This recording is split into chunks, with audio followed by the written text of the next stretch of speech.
NZ Aerosports, Icarus Canopies, now Gyro. That's right, we've rebranded, and Gyro is our next generation. It honours our founder, as that's the name we knew him by, but Gyro also marks the start of a new chapter. And not to be biased, but it's going to be fucking epic. Long story short, we're more us than ever. So if you're new to the sport, or even a Sky God Ninja Turtle, welcome. I think our valiant leader Lucy, Gyro's daughter, says it best. And we still got that fuck yeah attitude. Rebrand! Woo! Rebrand woo indeed, Lucy. Anyway, head over to gyro.com for more info and get amongst you legends. I was 19, broke, unemployed, and sold my girlfriend's canopy for drug money. So I thought I better sew her a new one. What a sentence, and what a story. This describes the humble yet outrageous beginnings of NZ Aerosports, the home of Icarus Canopies, in the words of our founder himself.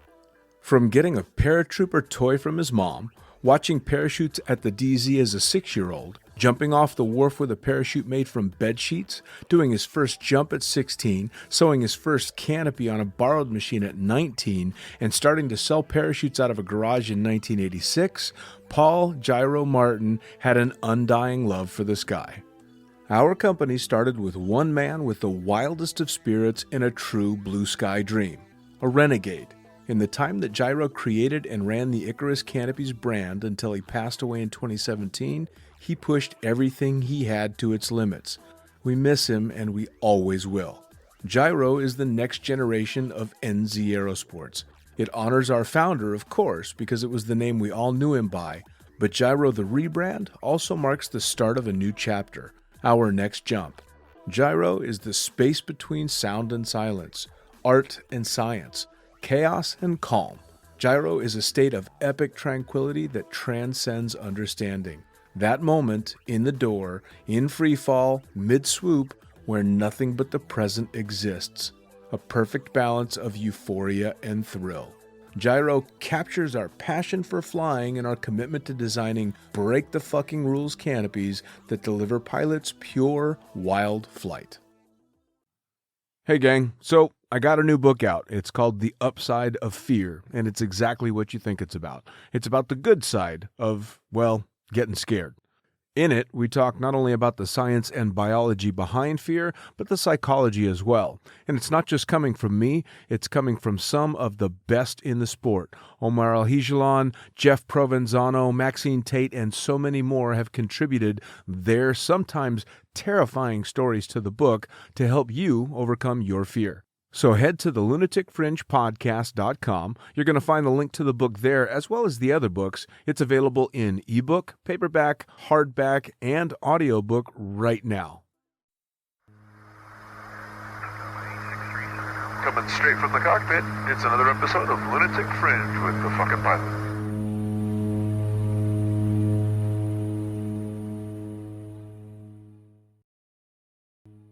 Ready, set, go! Back in the can for another edition of Lunatic Fringe Into the Void with people live and in person. And before I ask who you are, cheers. Cheers, cheers, cheers. Yeah. Cheers. Who the fuck are you guys and what do you do? We are the Darman Brothers.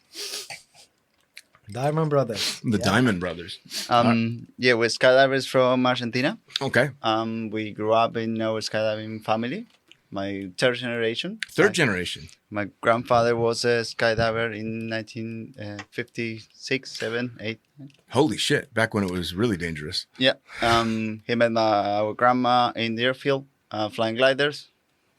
So he went along. He managed the concession on the close to the airport for a couple of years. Really? Then everything faded away, and my dad took skydiving in the 90s. Really? So in the 1950s in Argentina to start skydiving, there couldn't have been a whole lot of skydiving going on. How do you get started in skydiving in the 50s?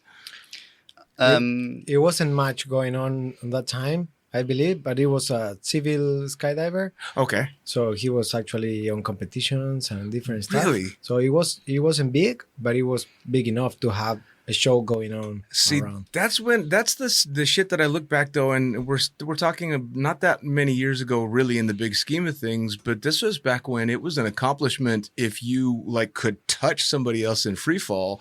To where we are now only took 2 generations. It's pretty impressive. It is. But they're the heroes that actually got it all rolling. We're the ones that just get to take the easy stuff. Yeah, funny thing is that he was competing in classic accuracy with round canopies. Right. And he stopped skydiving when the Lemois or they start cutting the canopies in order to have some forward drive. Really? When That's the it was controls actually start happening there, he just like, oh, these guys are crazy. And he... Isn't it funny what you decide is a step too far? Having control over your parachute's too much. Fuck that. Too much. No, No, I don't want to do that. Ay, ay, ay. So your grandfather jumps and then your dad starts jumping. Is this because your grandfather jumped or it was his drive as well? I don't think it's related, no. Really? Yeah. So how did he find his way into skydiving? I don't know. I don't think I ever asked that. But I was 1 year old and he was jumping in La Plata in the south of Buenos Aires. And the air club broke the plane and they were struggling to fly. And a couple of buddies and him, they put together some money and they bought a plane. Nice. And they crashed the plane 3 times in 2 years. Didn't go so well. But then when the plane was fixed, the air club bought their own plane. So he couldn't fly his plane anymore. Okay. So between him and Grandpa, they bought a piece of land and they built their own airfield. Really? And that's where we grew up. So you grew up on an airfield, basically an heir to 2 generations already of skydiving experience and crashing planes. Yeah. I have seen many crashes. A lot of skydivers. Really? Yeah. I mean, you got to fill me in. Crashes, like just randomly you're walking out the door and... No, just like, walking out the tent we have there, like at the beginning it was just a field. So Sure. he started building everything from nothing. Right. So we were actually going there on the weekends after school. Like we jump in the car, we go to the drop zone, we sleep in a tent. And that was pretty much my whole childhood, right? Like Awesome. riding bicycles or jumping into the tractor just to cut the grass and try to help. But I was 5-6 years old, Sure. even younger.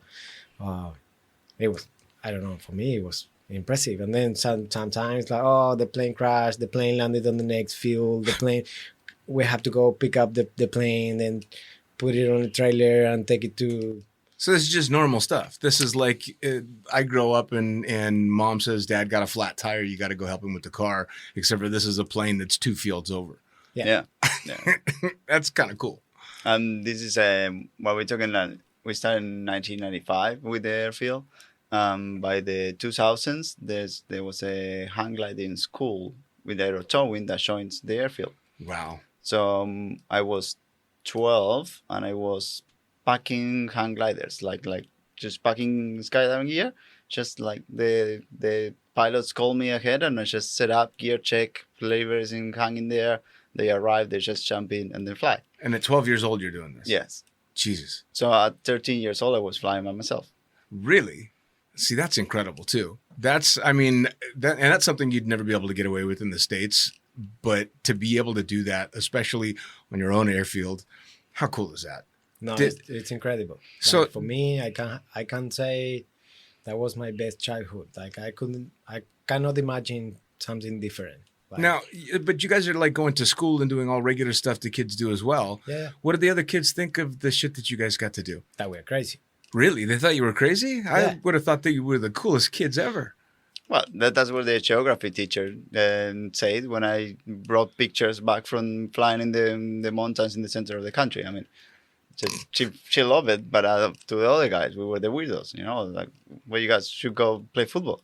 Really? Yeah, well, yeah, I suppose, right? I mean, it's whatever's cultural. That's what you should be doing. If you're doing something different, it's kind of weird. But still, I don't know how that's not cool that at 12 and 13 years old, you're flying all over the place and all this stuff is happening basically at your house.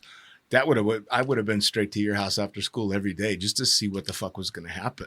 It happens. I mean, the boys came to the field a couple of times in the summer, and then we just spend time there. No? Did you?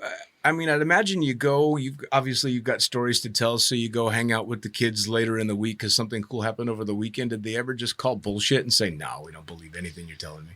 That happened. So we were inviting them to spend time at the airfield, but when they were 10, 12 years old, it's kind of difficult as well because you are so young. And then for their parents to say, "Oh, I'm going to let my kid go to this place with this guy." Sure. It was also like another side of the story, you know? Sure. So because he's like an hour from Buenos Aires, where we live, where they live as well. So it's a weekend trip, right? Right. You can go and come back, but it's more like you go and spend the night there, and then next day you come back. So more like teenager stuff, they were more coming and Fair enough. enjoying time at the pool and the restaurant that was there, or riding horses, or So it was the full setup. yeah. Oh, that's cool. Now, is it still operational now? He knows a little more about all that stuff now because he took over at some point. He's still operating the hang glide part. My older brother, we have one brother in between. He got over the hang glide school, so he's teaching there, and the place is still open. Amazing. And we have gliders as well. That is so cool.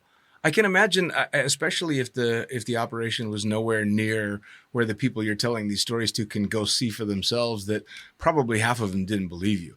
I'm sure you guys get the same thing now. If I meet non-jumpers and you try and give them what's just a normal story to a skydiver or a pilot, and they think you're completely full of shit. So I'm convinced that all of my wife's friends just think I'm lying through my teeth all the time because of the stories that I've got, but it's just kind of what happened. Yeah. So you guys were born to end up in aviation in one way or another. I tried to be the black sheep of the family a little bit. Well, Marcos actually started studying, what was that? International. International business.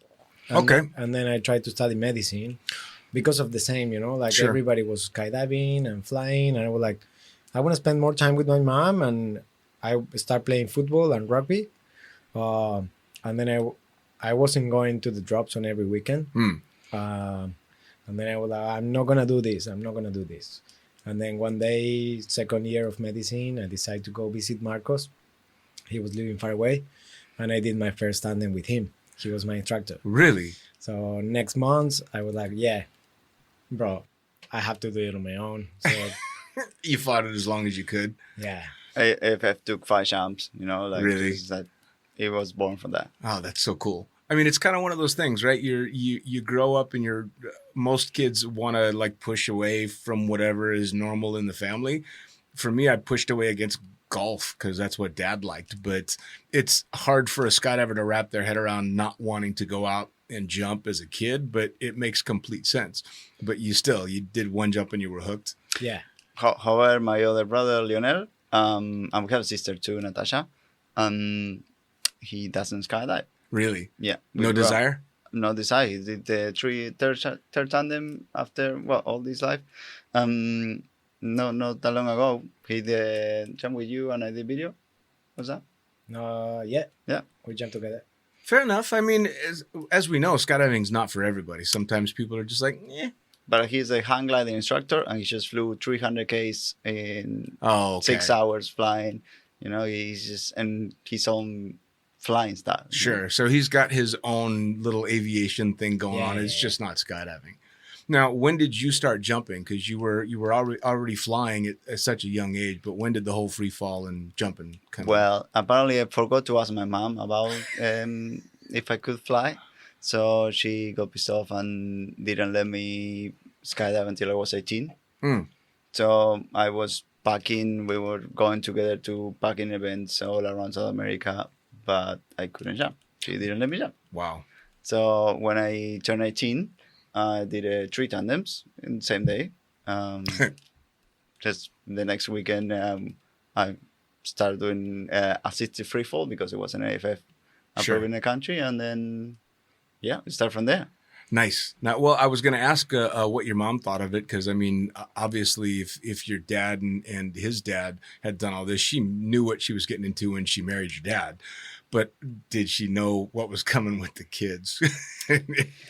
I'm not sure. Like every time I I see her. She's like, well, I don't know. It's happening already, you know. Sure. But yeah, I believe that she would like to have a doctor as a kid. I was know? gonna say, is that Yeah, tough for her? I mean, poor woman. She, the whole family's flying. She had a doctor and a businessman, and that went to shit. And you're both jumping out of airplanes. Fair. But she loves like how happy we are with what we're doing, Sure. and she appreciates that. That's as she said. She does stress about us a little bit. You know, we decide to go swooping and just Sure. spiral ourselves in the ground. You know, 100 miles an hour. That's she may not like the idea that much, but we try to be safe on it and just keep her. Now, does she understand the concept of what you guys are doing now, or is it all just jumping out of planes to her? No, Or does she know enough about She it? follows everything. She understands everything. She was stitching parachutes for my dad, like Oh, back in she's- the days. Also, my dad is one of that survivors guys, right? Like Okay. Yeah. old parachutes, and then he was coming back from the drop zone, and he was like, "Oh, my parachute ripped apart," and she was like, "Okay, what can I do? Like, do you want me to fix it?" And she was fixing parachutes, so she understands. So she gets everything. it. She gets it. All right. I mean, I was lucky with my mom. She was blissfully unaware for the most part what was really involved in skydiving. I mean, she knew you were jumping out of airplanes, and she even went and did a tandem with me, but she didn't know free flying or swooping or what different parachute sizes meant. So I think it's easier for a mom like that if they don't know, but if they do know, then yeah, I can get why she'd be a little bit Yeah, worried. that was into canopy formation, because first planes didn't go as high. There was not enough money to go altitude or hard turbines. And then the canopies that they bought, they were all used and coming from older generation, you know, like Right. so they were jumping prodigies, and I think the linings came in the 2000s, but like they were jumping 7 cells that they couldn't withstand free fall. Sure. So, Jeez.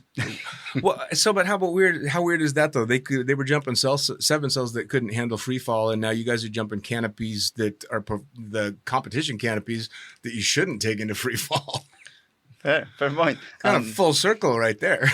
Well, Came back. came back, and then that was hitting gates until he missed one because it was a big hangar. So, All right. Well, he didn't miss. well, he hit the He gate. hit He the hit the gate. Now, so with the canopy formation stuff, did he do that competition wise? Yeah. Oh wow. Okay. We came to the Middle East in 2012 for a Mondial, and we were in the team together. Really? How cool was that? Oh, fucking amazing. That had to be absolutely incredible. The team was the old buddies that they bought the plane together, and he and me. Still competing. Yeah. Again, such a cool thing about this sport is the generational gap doesn't start. It's not the next generation takes over. It's the next generation's competing against the previous generation, sometimes for up to 3 generations. That's really cool. Now, when did you guys start? So you started jumping at 18. So I'm assuming your mom knew what was coming. Yeah. She's like, well, shit, I made him wait this long. Now it's going to go full bore. So I'm guessing you were just 100% into skydiving as soon as it happened. Yes, but I was also taking over the manifest of the drop zone and wow. starting businesses. So the first year I did like 52 jumps. The second year I did 48. Oh, wow. So I have to keep the planes full. So I couldn't put myself in the loads. And to do manifest, the hardest job, still to this day, in my opinion, the hardest job on the drop zone. I don't know how I agree. I did the same. And you did as well. I did it, but when I started skydiving, I started with 21. Okay. So I went for medicine, and then I did my tandem, and then my FF, and then I was moving to a private university to a public university because I was looking at the price, and I was like, that's like many jumps. Like I was like, I can't believe that I'm spending all this money on medicine and not the skydiving. Sure. Then when I kind of put that in pause, and then I was trying to move to the other uni, and then I had to wait 6 months before I could get into the uni because it was the next year, right? And then I moved to Mexico. Marcos was living in Mexico already, and I started from zero there. Like I had like 150 jumps, and I started driving the cars. I was packing since I was a kid. Sure. But manifest, editing videos, Oh, man. ground crewing, and doing everything. And every time I could sneak on the plane, I was going for a jump, and then that's how I keep growing my skills. And So now, was there any time when you're working manifest, thankless job, or packing, which is just brutal? You can get paid well, but it's a brutally tough job. Is there any time when you're like, fuck, I should have stayed in medical school? nah, no That's regrets, awesome. no regrets. That's Like, awesome, dude. like I was like living at the beach with my brother there, Yeah. with friends. Like, yeah, it was good living in Mexico. It's so difficult to explain to non-skydivers because to a non-skydiver, that's the craziest thing they've ever heard. But to a skydiver, we already know the answer before the question's even asked. It's, well, fuck, of course he didn't. Absolutely, this is what he wanted to do. But it makes no sense to somebody that doesn't jump out of airplanes. So, bravo. Man, it shocks me and surprises me in a wonderful way, the career choices that people have walked away from to come spend their lives in our sport. Even people that 30 years, Yes. like Successful. full on the business stuff, and they're like, yeah, no, I'm done. I want to do skydive, and they just quit their jobs and they start skydiving. But I understand them because like while I was this first era where I was studying and manifesting and trying to become a professional skydiver at the same time, I was going around with 3 phones and driving 2 hours a day back and forth from the drop zone, customers and everything. When I finally said, like, all right, I'm just going to go work for someone else. Right. I didn't have a phone for a year. I can't do this anymore. Yeah. And that's when you grow up to yourself and your life and your style and you develop your love for the sport. No? Sure. And that really shows in what you do and then push you to a next level. Sure. Well, and I'd imagine too, especially because you had to take it so slow because you were basically running a drop zone, you still have the appreciation for the sport in regard to the culture and the people. Yeah. Because you're working with the people all the time. And so when the last load has gone up, you're closing the doors and enjoying the culture that is skydiving, which is ultimately, in my opinion, what keeps people in the sport for lifetimes. Yeah. The jumps are wonderful and I love skydiving, but I've stayed in the sport for 25 years plus because of the people. That's the hook. Definitely, yeah. The community that we have is a community that is hard to find somewhere else. Yes. I believe that because we try to take care about each other. Like, even if we don't know each other, like we are on the plane, we are the same, we are friends. And if I see a chest strap wrong, I'm gonna tell you, right? It's not, oh, this guy, he's gonna die. Oh, I'm so sorry for him. No, it's like we build that community. And Sure. then that's the part of the proper skydive. But then after that, like doing barbecues in Argentina, we love barbecue. So every Sunday was a barbecue and people was eating all together, having some beers after, you know. So it's, the community that we have, it's something big. Please go ahead. No, and just like it doesn't stop in one drop zone. By souping, just going to the comms, I find the same 25, 30, 50, 90 friends all over the world, and we talk about the same damn stuff. Sure. So it's like I was with the happy cell, like in Russia, in the middle of Siberia, with all my friends after 2 years of not seeing because of COVID. Right. It's like I just get to reunite with my friends. Sure. And we just sitting in a tent in a field, nothing else around, and we're having a blast. And it's the most amazing thing, right? And I'm sure you guys have done it many times as well, that you sit there shaking your head, looking around going, I can't believe I'm here getting to do this in a tent in Siberia, for fuck's sake. How cool is that? Who gets to do that? And especially because you're going to go there to jump out of airplanes and fly fast parachutes. Yeah. That's fantastic. And Now, so jumping back a little bit, you're both now skydivers at this point, and you both had worked the ground side of things. How did you both work your way into jumping full time and leaving manifest to other people? And not that fun story. The government in Argentina decided to rearrange airspace and didn't ask anybody. And we were limited to whenever they wanted us to fly. There was controllers were asking for more money, more salaries, and striking. And they say, by the book, we can only take 38 flights a day, whatever. sure. So we ended up shutting down the drop zone. Aye. So I took a little Cessna and 2 tandem rigs to the other side of the country and start from zero.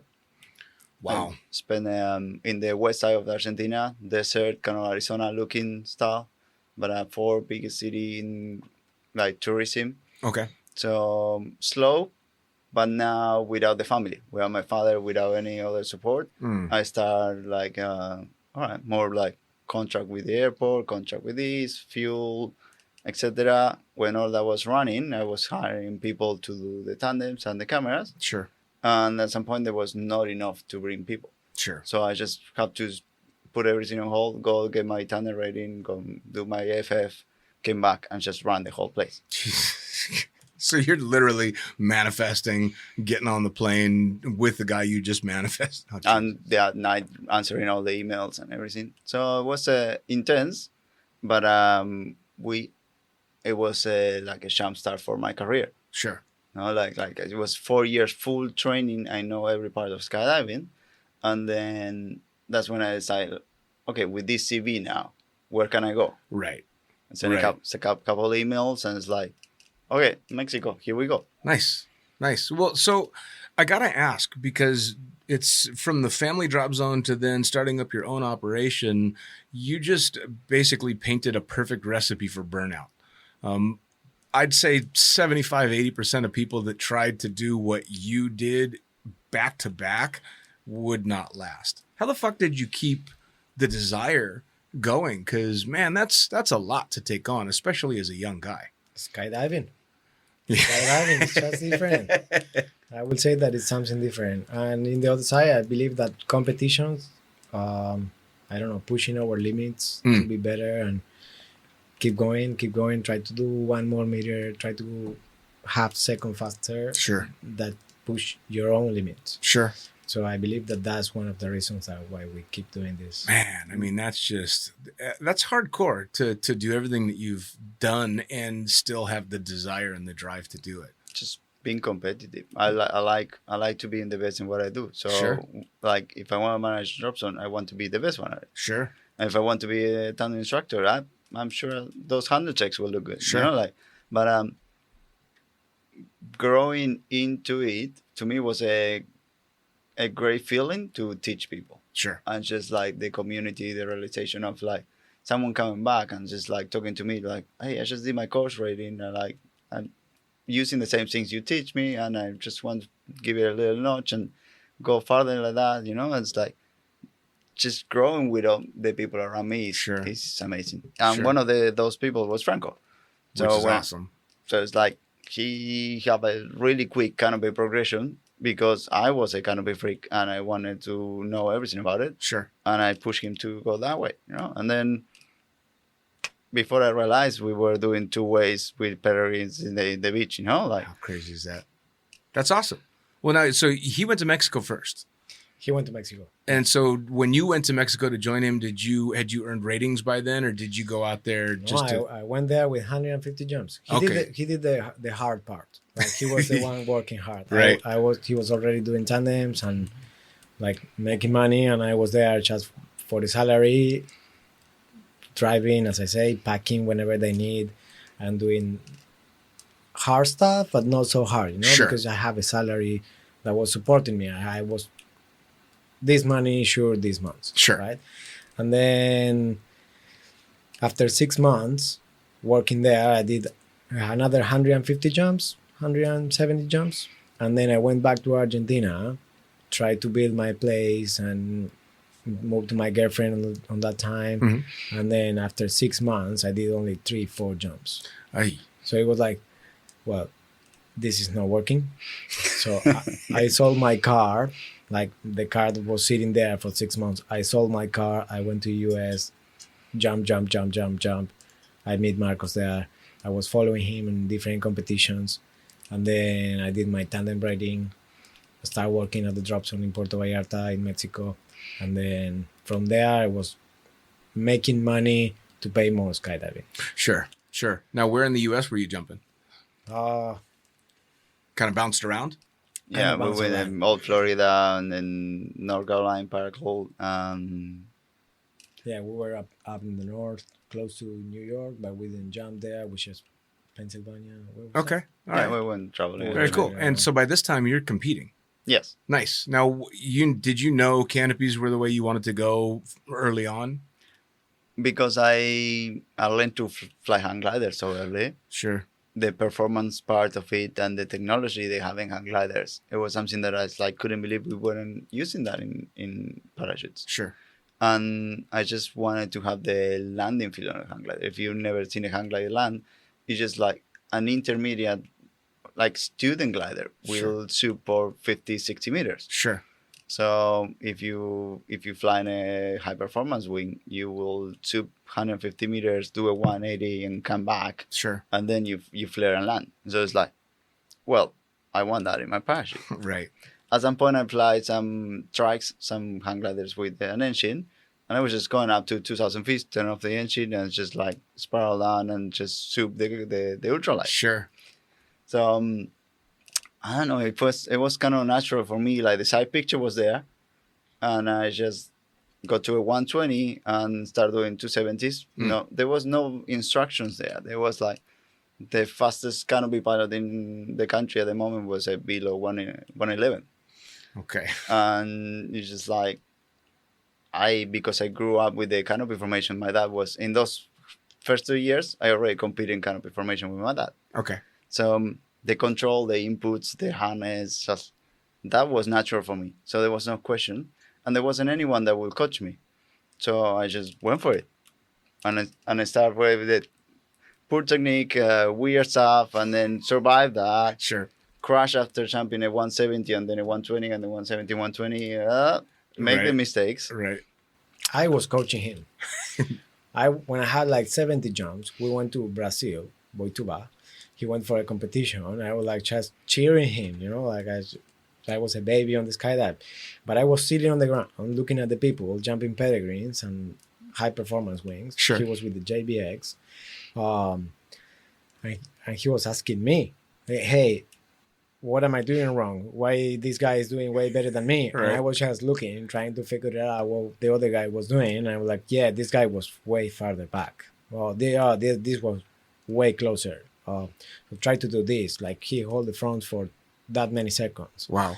And I didn't know much, but I was just looking and I was like trying to figure it out what they were doing to pass all the information to Marcos, recording videos like from the ground with my phone. Like, How cool is that, like though? yeah. Well, I mean, but that's how people learn, right? I mean, you either learn by, making your own mistakes, and sometimes you get it right, sometimes you get it wrong, or you watch the guys that are nailing it and you try and break down what they're doing. So that's pretty cool. Low jumps or not, you still got a pair of eyes. And if you know what you're looking at, you're at least passing on that information so he can start to disseminate what's going on. That's pretty fucking cool. Yeah, I was still in a Crossfire 99 when I went to my first comp. It was a Latin American and a place close to where I was opening the drop zone. Mhm. And I just show up and compete in CP and classic accuracy at the same time. Really? Yeah. the two most vastly different arms of the sport. Well, that and canopy formation stuff, you don't see it a whole lot anymore. It does some of the big competitions and such, but there's not a lot of big formations going. At least I haven't seen any in a long time, but it's underrated how fucking risky canopy formations really are and how intense it can get. Because it seems to me, as an outsider, having only had people run across my top skin, that it's either going really well or it's going really bad. Nah, I don't think that's true. No? I don't think that's true. Being there is really easy to over control and took someone else in a wrap and just have a shittier time. But if you are disciplined, which my father wasn't, that's why we have this image of like his friends and all crazy people jumping out playing with like bad gear. Right. I think it's more like a generation kind of thing. Like, Sure. it can go wrong for sure, but then you can prevent it and then you can be trained for it to do it right. Sure. So I understand the vision of everybody in skydiving. It's like, oh no, I'm not gonna do that. But if someone wants to do it, the progression that they will feel is amazing. Just the connection with the canopy and everything. I'm sure. I have no doubt. I guess my vision of the bigger formations are unlike just a relative work formation. Whereas if you're the guy that fucks it up, you just cork, or maybe you take the formation out and everybody tracks away and opens their parachute.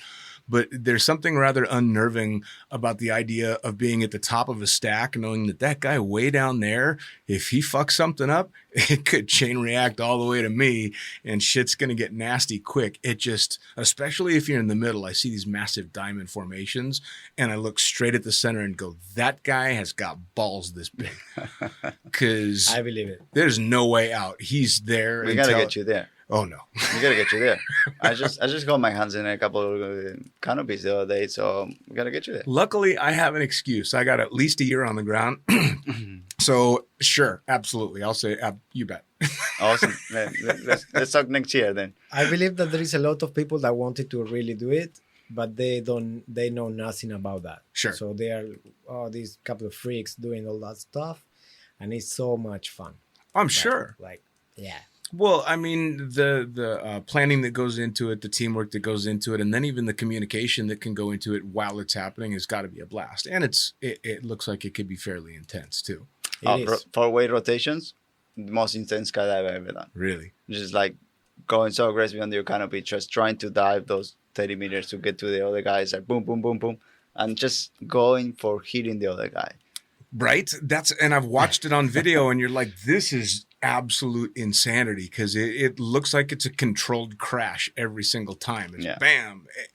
But I mean, wow. But to put it in the way like you are seeing the videos you see of people doing that, it's people that's been doing it for 20 years. Yeah. It's kind of like go any BFS full on team. Sure. It's like try to do that. Yeah. No, you won't go there. You won't be that aggressive. You won't just cork inside the tunnel and just kill anyone. No, like it takes time and it starts low and then you develop into that. Sure, absolutely. Speaking of, you go to Mexico. You're kind of hammering through anything you need to do so that you're able to jump. How did you work your way into jumping for work instead of packing and doing all that stuff? Well, at the beginning, it was way more money doing tandems than doing packing or manifesting or all that stuff. So I was like, start with the tandems, and then I wanted to keep going with the skydive. Really want to be a good free flyer at some point. Humble. But for that you need money. Sure. Right? So that's how I was like, okay, I have to make my own money to work on this sport that is expensive. Yeah. So I started doing tandems, AFF, coaching, cameras, and it flowed. Like, we end up in New Zealand. In New Zealand, nice. Where in New Zealand did you jump? And Queenstown. Okay, cool. I did a one season on the beach in Paihia. I jumped with Davey Hogg and Ballistic Blondes out there and landed on the beach and drank too much. Beautiful. Yeah, it was good. How'd you end up in New Zealand? You just, like the sport is, you just knew people and ended up out there? Yeah, just looking to work in the biggest skydiving company that was around. And for me, when I built SCB, it was like, well, these guys are doing awesome for the last 10 years. And I'm saw their website 10 years ago and I see it now and it's still busy. Sure. So it's like, okay, I got to get there. I just did some things around States and just like South America around, but it wasn't enough. I just was missing the volume. Sure. So I went there. I had too much volume. Too many jumps. Yeah, it can get there, right? I mean, how many, what you jumping, I'm assuming 6-7 days a week? Yeah, whenever the weather was good, we were doing 9 to 12 jumps a day. So the 3,500 tons in 2 years. Jesus, that's a lot. That's a whole lot. Yeah. So burnout, yes. And at some point, the drop zone didn't let us do more than 90-degree turns. And I was a canopy pilot. I was They couldn't fly your canopy. Yes, it was a little bit frustrating. So we helped to develop a program to get back into it, to like clear out people and just coaching. And the drop zone didn't want anything to do with it. Sure. It's like just liabilities. I don't want it. But if you're willing to lose your job if someone gets hurt, come up with a program and then we fix it. So with the top kind of pilots that were there, we work in a way to clear people out and just supervise them. Sure. And just like, I can do this for a living. I was coaching and traveling on the weekends and then holidays. So So we figured out, and then after that, it's just like went full on coaching. Nice. So the last 3 years, I've been coaching canopy pilots around, and throughout the whole pandemic, doing it online. So we have some support system, and people all over keep getting coaching. Well, and it's back to that passion, right? Because I mean, love skydiving or hate skydiving. My favorite way to jump on a consistent basis was doing tandems because I enjoyed the interaction with the students. I just had a good time with it, and it was a no-brainer. As weird as that sounds, it's just a no-brainer way to skydive. It's a very specific thing that you're going to do, and it becomes what started out as a terrifying way to skydive is a very easy way to skydive. Second nature, yeah. Yeah. But there's a point that's all right. Enough is enough. I worked at Cross Keys during its heyday where we were doing 25 tandems a piece a day, and it's too much. I believe that you need the balance Yes. between doing that and doing different stuff, like coaching people. Now we are both canopy coaches, and coaching people or just going for a free flight jump or just mixing it with a AFF or cameras, like flying your body. If you have that balance, you can have a really long career as well. Sure. Because you don't burn from this. Like everything in the skydiving is so different. So from doing tandems, that is something really natural, easy at some point. You can go to do an AFF, which is super challenging. Sure. Or you can go to do canopy coaching, which you can have a progression with the student from 0 to hero. Sure. And it's also super interesting to see how they growing and the questions that they have, or how they are gonna ask you about different canopies and should I go through this one or this one. And it's also a life changer for them because they are going full on with something with the sport. Sure. It's gonna change their lives. Like, Yes. they start traveling around for competitions, or they start jumping every weekend. It's more like a more. mentorship part of it, no? Like Sure. you grow with someone else. It's not stressful at all, and I would recommend it for anybody. Well, it's funny too, because I did AFF for a bunch of years as well, but ended up stopping AFF because the canopy side of things, a couple of my students had shit landings that just, man, I couldn't do it. Watching it and being on the radio, and you want to be able to help, and you want to do it for them, and you watch them just drill themselves into the ground, and the stress got to be too much for me. I couldn't handle it. So I applaud you guys for being able to do that, because fuck me, I'm not the guy to get them there. It's difficult. Yeah. To be fair with you, man, it's difficult. When I see somebody like it's a really friend of mine bouncing or Yes. at the hospital because he did it wrong, and like since you are on the ground and you are looking at them and he's gonna get hurt. Yes. You're like, that's bad. Like that feeling is really bad feeling. And there's nothing you can do. nothing. But on the other hand, you see people without getting the coaching that is still gonna get hurt, Sure. and then you want to jump in and you want to help them. For sure. Or extend your hands, like, take it, please. For sure. I can help you. Well, now, so if you're training higher level canopy pilots, guys that are looking to compete and that are really starting to get into, it's fair to say that danger zone, that's got to be pretty stressful as well, too, though, right? You're trying to give them all the tools to succeed, but you're also giving them the same tools that they can fuck themselves up with pretty big. Yes, but in the other side, I believe that it's more dangerous when they start swooping. Sure. At the beginning, the first couple of steps, because they start building the speed Sure. enough to get hurt, but they still don't have the side picture and the whole timing and everything that they need for the proper swooping. Sure. If you are working with a high performance pilot already, they have that feelings. Sure. So Yeah, they know when if they you are can low or- split it in like statistics, like people will hurt themselves more with a 90 or a 270 that once they're doing 450s or big Sure. turns or jumping a pedal, no? So yes, they will hurt themselves badly if they make a mistake, but they won't hurt themselves as much. The Sure. incidents will be a lot less. Sure. Well, and I suppose too, as you deal with people that have more experience, you also deal with people that are going to be able to have the capacity to make decisions a little bit better as well. I had Cornelia Mihai try and give me tips to go from 270s to 450. And I've been a 270 guy forever. Nobody's ever going to be impressed with my swoops. They're fun, but they're not impressive. They're just whatever. And she talked me through it on the ground. and we got in the plane and I did the hop and pop and I set up to where I was supposed to do the 450 and I swear I got 15 degrees into it and went, nah, fuck that. I'm doing 270s. And I land and she's like, the fuck was that? And I'm like, nope, I don't have it. That's not for me. I'm good. Literally 15 degrees into it. I'm like, this picture's completely wrong. I am going to fuck myself up. I'm done. It is. That, you know, as a canopy coach, what we do the most is trying to help people emotional support. Sure. Like anyone can teach you to do a harness turn. Anyone can teach you to pull a front. But just being there and give you the information you need. Or it's just like, today we're going to work with forecasts. Today we're going to go with patterns and setups, you know? Like, Sure. So you are confident enough to do the technique that is going to scare the shit out of you. Sure.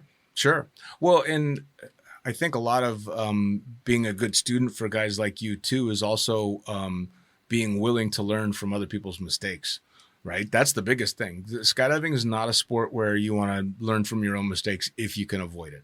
Yeah. You know, I had Nick Batch on not that long ago, talking about his accident and the recovery to it and the blow to his confidence that it was for a while and what it took him to get back to it. But to be able to pass that lesson on, and I'm sure you guys have got those stories as well, where shit went wrong and this is what happened. Those are the biggest learning tools, I would imagine, is this is what happened. This is what it did to me. You don't want to do this. Yeah, we do have our own little crashes and bounces, you know, and Sure. then we survive. We were lucky at the end of the day, you know, like or well built. We are 1.60 meters and 60 kilos, like Right. Made of rubber Right. with bounce. I got a really good buddy that's an OG swooper by the name of Danny Kuhn, and he's same build as you guys. He's just short and stocky, and this fucking guy is one of the greatest swoopers ever, and he's just got this low center of gravity, whatever it is, and he's just fantastic at it. And he says the same thing. He's just, I'm closer to the ground. I'm not gonna. And he Not fits in gonna the hurt. he fits in the plane better too. So Definitely. Yeah. I can stand on a twin order. yeah. I split my legs apart. Yeah. You can't beat that. Can't beat that at all. So what does the future hold for you guys? I mean, obviously you're competing in your coaching and all that kind of stuff. And granted, COVID has been fucking weird for everybody. But what does down the line look at? well, we still competing. And 2020, 2021, we still travel the most we ever travel. We still did our thing, and 2021 was a great season. So we have full support of the brands and sponsors to go into the 2022. We have World Games, we have a Sampat Open, a couple of LTPAs Nice. down the line, U.S. Nationals and the World in U.S. The world again coming up. What do you think? I know that, again, COVID put a hit on a lot of stuff, but I think skydiving's done a pretty good job of recovering. There was the competition in the Mondial was not that long ago. Yep. Were you guys there for that? Yes. We were there. And I heard that was overall a really good competition, that they did as good as they could to try and do well for everybody. The weather kind of cooperated. Yeah, the weather didn't help, and the At the splitting in 2 weeks was weird. But competition-wise was top of the line. Like Awesome. it looked like everybody was bringing the game. You know, like there wasn't as many competitors, but the ones that were there, they were fully committed. You know, I finished fourth. I got a gold medal in speed. Franco did like 10 overall. Something like that. That's one of the cool things, especially about CP, is just because you weren't in the standings the year before or even the competition before doesn't mean you're not going to take the podium the next time around. I mean, it seems to always be a game of inches, right? It's always so close from the top 20 guys. It's anybody's game. Yeah, If you miss one of the jumps, if you get the zero, you are down the list. So it's a mental game as well. Yeah. I believe that the people with more experience are more used to that game. They can handle this. They can handle it. Yeah. But if you make one mistake, it's really hard to go back to the first places. Sure. So you have to be playing at that level all the time, and it's a really tough game. Yeah. Well, and the other cool thing too about canopy piloting is, especially down the line, it's one of the few disciplines in skydiving that is spectator friendly. And I love it. I like it. Canopy piloting and the wind tunnel, I think, are the only two ways forward to the general public and a foot in the door for maybe the Olympics down the road. You guys are still young, man. I mean, there's a chance that you could be battling it out in the Olympics. How fucking cool would that be? That would be awesome. But the first try will be the World Games again this year. Yeah. That are in the kind of Olympic setup, and will be in Birmingham, Alabama, June, July. We both qualified there. So Awesome. Let's see how this new rule set up that works there in a stadium with public and everything. So, That's another super cool thing about the sport, too, is the random places that you end up. From Argentina, and you guys are going to end up in Birmingham, Alabama. We end up in Siberia. In Siberia, in a the middle tent. of nowhere. I'm guessing these are not places that were on your list of places to go just beforehand. But how cool is that? just New Zealand, China, Russia, like we've been all over the place Yeah. because of the passion for canopy fighting. Yeah. So, Well, and you get there and find out that regardless of the accent, it's the same people. Yeah. That's the coolest thing about it too, is skydiving in general. If you're a skydiver, you're a skydiver. It doesn't matter where you're from or how you were raised. We're a little bit different. Funny story, like, what was that? 5 years ago, 6, maybe 7 years ago, I went to US. Like, I didn't have many jumps. Right. But I couldn't speak any English. It was none. Didn't exist. And then I met Kurt and Ginny Bartholomew there. Yeah. And we went for dinner to their place. And I was like, yeah, this is me. hello, one Franco, more. hello. Yeah. One more. I couldn't speak any English. And we still remember that story. And Yeah. like, To end up with a bunch of skydivers responsible for your cultural upbringing in English. Fucking hell. I mean, you gotta love, especially the skydiver sense of humor when it comes to stuff like that. They must have had some fun teaching you English. oof. Oh, we Mexicans were teaching me English. So it was bad. I remember these guys, they were like, yeah, I cannot say here, but yeah, they were teaching me. Oh yeah, you can say it. Yeah, Like, they've heard it. I was walking around saying, hey, hi, bitch, how are you? And Oh, that's people didn't know what I was saying. Like, what is this guy saying? And the Mexican guy was laughing at me. Like, that's wonderful. I'm like, I'm sorry, I didn't know what I said. That's the sense of humor, right? My old boss at the first place I ever flew Twin Otters at had to go run some errands and gave me his 4-year-old son. Hey, can you watch the kid for an hour? Sure, no problem. And so I had the kid on my hip walking around the drop zone for an hour going, fucking duck, fucking duck. That's his dad's name. Fucking duck, fucking duck. And as soon as dad comes back, I'm here you go, and ran away. Fucking duck. Awesome. Just a skydiver sense of humor. So what can you get away with? Yeah. So lots of competitions right now. You guys are working, doing the instructor thing as well? Yes. Yeah, we're now in Middle East. We just arrived, having a blast, and just keep pushing through the limits. Like getting back into like a routine and just doing a bunch a day, and then being able to coach in this side of the world is good too. Nice. And just getting ready for the next season. Nice. Now, social media wise, how do people follow you so they can, if they want to get some coaching or they want to see what competitions you're going to, tell us all about that, and tell us who the sponsors are so we can give a shout out to them as well. Yeah. Darman Franco and Darman Marcos on Instagram, Facebook, and other social media. TikTok. Awesome. The Alter Ego Project.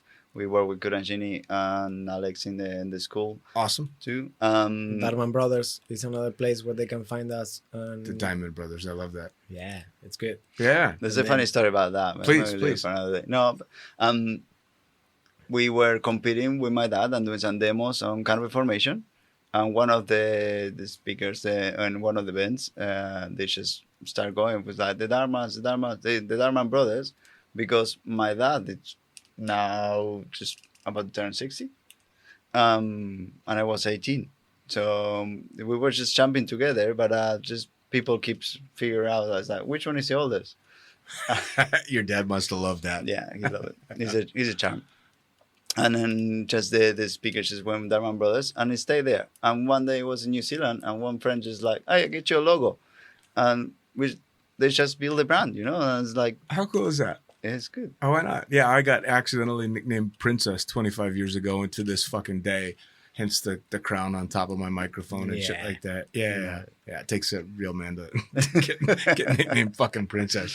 So sponsors, who sponsor you guys? PD, Sampat, SSK, Ooh, Cookie. PD, the competition. Yeah. Yeah. They treat us pretty well. We do grow up jumping all kind of canopies. Sure. We love them flying. One of the best advice I give to my students is like try every canopy you get your hands on. Well, let's face it, the top manufacturers are all putting out incredible gear. It all boils down to the performance that each particular pilot wants, especially when it comes to canopies. So, I mean, you choose what you like for sure. Definitely. Yeah, and both PD and NZ Aerosports will both say they enjoy the competitions that are going on because it's back and forth between them all the time. It's good. It push the limits. Absolutely. Different styles of flying as well. So you may like this or you may like that, and you can choose between both of them. Yeah. So it's incredible to it's see. also good to have the option. Yes. You know, like I want to fly this style or I want to fly this style. For sure. So it's good to have both. So I always wrap things up by asking what advice you guys might have to newer jumpers that are coming up. In fact, I've been interacting a lot with a Facebook page that's all a beginner skydiving forum, and there's always questions coming in about what advice to give from people just starting the sport that are seeing canopy piloting stuff and want to know, I'm at 18 jumps. What's the route that I should be thinking of? So what advice do you have to people like that? I have one. Please. Canopy collisions happens. So make Fucking sure hell. that you're doing a nice landing pattern and you are, whenever we are getting all close to the ground, make sure that you have people, you know where they are. Sure. You know? So make sure that you do a nice landing pattern. You're not going crazy all around the drop zone or just spiraling down, trying to overtake people if you don't have to. Sure. So that's one of mine. If it's canopy related, our brain needs to go faster than our parachute. If we are not able to think ahead and we are getting rushed under canopy, it's because we're probably in the wrong canopy. Sure. And there's a lot of ways to fix that. Could be maybe you just need to fly more in brakes. You know, just like chill. Maybe step away from the big drop zone for a little bit. Go to a little Cessna drop zone. Or just know people around you, get comfortable flying with other parachutes, and then you get back into the mess. But just don't rush into the big, massive drop zone with tight landing area and a lot of crazy canopies. Sure. Because that will frustrate you and put you in danger as you and the others. Yeah, absolutely. Well, in the canopy collision stuff, I mean, imagine if an airport was run like a drop zone and you had, 20 airplanes coming in from every fucking direction doing whatever the hell they wanted. All in emergency state because we can't power up and go up again, Yeah. like we don't have any power. Yeah. So everybody's gonna go to the same spot Yep. at the same time pretty much. So if you have the skills or the tools, use them to slow it down, let the other pass, and then you can work. For sure. Now, what advice do you give to old fuckers like me that might be getting burned out? They've been doing it a long time and they're wondering if they should stay in the sport. My dad got some coaching from me the other day. He learned something. Really? So just get going again. It's like there's new things happening. There's new techniques and there's new models of parachutes. There will be something that will call your attention and engage you again. Just need to be with the right people. So Sure. keep shining time in the drop zone. Keep having drinks with the sunset, and then try to figure out which way you want to Nice. keep going. But there's always an ocean there. I think. Sure. By the way, very cool that you coached your dad. That's awesome. It's cool. And what do you think for anybody getting burned out? Start with crew. Maybe it's another thing. Something different. Something different. Start with something different and push your limits. Never stop learning. Nice. I believe that's something that everybody wants. Like never stop learning and challenge yourself. And That's the gonna bring recipe back the for passion. recipe for pleasure and long life in this sport is never stop learning. I've said it years and years ago. The day I think I've got it all figured out is the day I take up golf. Because if you think you know everything that's coming in this sport, One of the things that happened to me when I was like doing everything in the drop zone is that no one was there to say no. And I got comfortable in a canopy and I started doing things that I shouldn't have been doing. And no one was limiting me. Sure. The only thing that kept me alive was from time to time to say like, I'm going to downsize. I'm going to change canopy so I'm scared again. You know, just to be respectful from what I'm doing. Sure. So it happens that if you've been for many years in the same gear, in the same activity, doing the same thing, you're risking yourself by not being afraid. Sure, you start to get complacent. Yeah, For sure. So if you want to change there, it will give you the chills again, and it will push you, and then it's like you conquer that, and it's like, oh, I can do this. Sure. And then you are able to move into. How bizarre skydivers are that we're so highly motivated by fear. In a good way. In a good way. In a very Yeah. positive way. I had taken a huge break from skydiving, and the only reason I started jumping again is because a good buddy of mine suggested we go make a jump, and it made me nervous. I went, oh, fuck. All right. Yeah, I suppose I should go jump again. I just got butterflies. And then I went and became a fun jumper and still going. I have a BK-67 if you want to try. I'll pass for a little while. Give you the chills. I'm hitting that upsizing phase.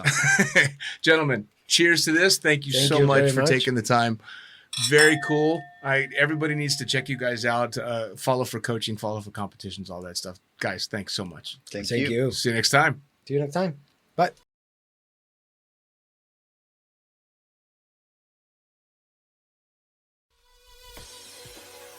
Well, there you have it. Another episode of the Lunatic Fringe podcast brought to you as always by, well, wait, not as always, actually. Brought to you now by Gyro.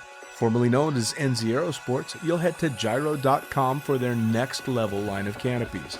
By Pussfoot, the Extreme Sports Collective. Head over to pussfoot.com to check it out. By Summit Parachute Systems, check out summitparachutesystems.com to talk to Jarrett Martin and the gang about kick-ass pilot rigs, rigging courses, and more. By Flyaway Indoor Skydiving, go to flyawaytn.com and check out all the cutting-edge stuff to come. By Pure Spectrum CBD, head to purespectrumcbd.com to check out their wide range of CBD products. And as for us, head to the lunaticfringepodcast.com to listen to any of the hundreds of episodes currently available, hit the link for our YouTube channel, pick up your copy of the Lunatic Fringe book or The Accidental Stripper, and get a sneak peek at upcoming guests. Once again, thanks for listening. We'll see you next time.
Damn.